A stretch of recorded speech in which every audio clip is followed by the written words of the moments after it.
नुआवर्ष पूर्वर राजधानी रे गोरु चालाण उद्यम तीन जन को माड़ी बसला एयरफील्ड थाना पुलिस।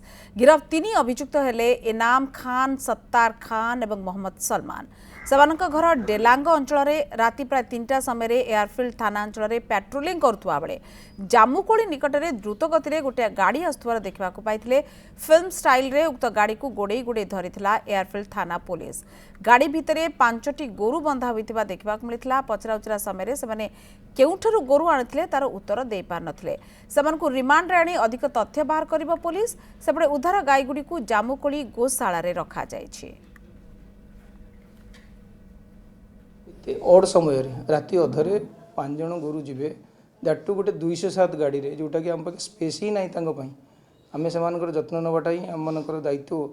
हेराज एई भाव क्रुएल मैनर रे जो नउतले इमिडिएटली आमे तार कागज पत्र पचारू केमती नौच कौन कागज पत्र अच्छी से पाखे किसी नाला। ये गाड़ी को जबत हो जो 3 जन पिला से माने जड़े हेले आमर इनाम खान आ जड़े सत्तार खान आ जड़े मोहम्मद सलमान।